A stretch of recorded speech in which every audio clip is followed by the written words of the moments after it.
Brilliance Audio. The Silent Bride by Shalini Boland. Performed by Katie Villa. I shouldn't have come here today. If I hadn't come, then it would never have happened. He wouldn't have seen the expression on my face. But when he turned to look at me, he froze for a second. His eyes widened and I could tell he knew. The knife in his fist was proof of that. My chest went so tight it felt as though someone was sitting on it.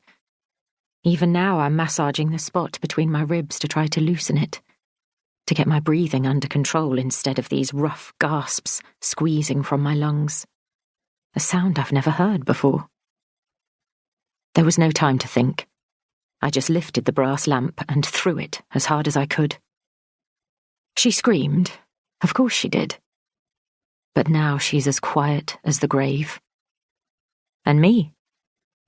Well, despite my jagged breathing and shaking fingers, all I feel right now is an overwhelming sense of relief. Chapter 1. Now. June 10th. This is it. The moment.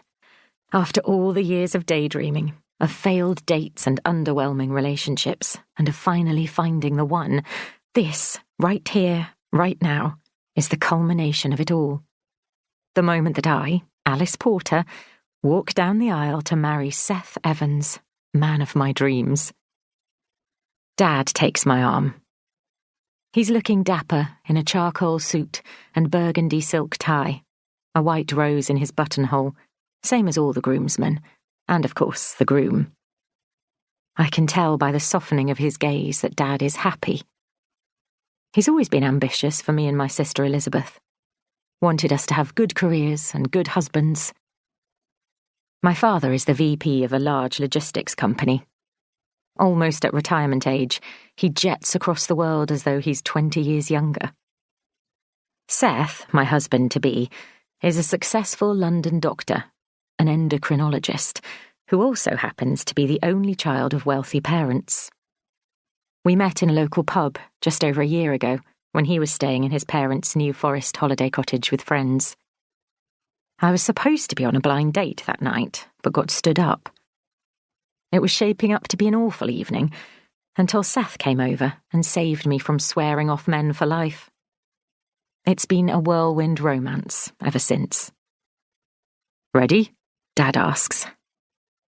I take a deep breath and gaze down at my simple bouquet of ferns and roses, at the beaded lace bodice and silk organza skirt of my wedding gown, at the tips of my satin shoes peeking out beneath layers of tulle. Of course I'm ready. From my manicured French-tipped nails to my gleaming dark curls, I'm more than ready. I swallow, trying to summon a reply for my father, but emotion has stopped up my throat. Instead, I nod and blink, glancing ahead to see my bridesmaids come to a graceful halt at the end of the aisle. As the wedding march begins to play, my heart lifts. All my hopes and ambitions are finally coming true. I'm marrying my handsome fiancé. We're moving into a beautiful home. Even my career is heading in the right direction. Why am I thinking about work? Plenty of time to concentrate on that when we're back from our honeymoon. Right now, I need to soak up every second of my wedding day, because I don't plan on doing this more than once. I want this to be forever. The day that kickstarts the rest of my life. Dad and I begin walking down the aisle, approaching familiar faces. Friends, colleagues, aunts, uncles, cousins. Everybody is here. Seth and I invited an almost equal number of guests, which is great as it balances out the church. The pews on both sides are full. Everyone is smiling, eyes filled with love, mouthing that I look beautiful. A packed church means that it's more than a little warm in here. We're having a June heatwave at the moment, and guests are using the order of service booklets as fans.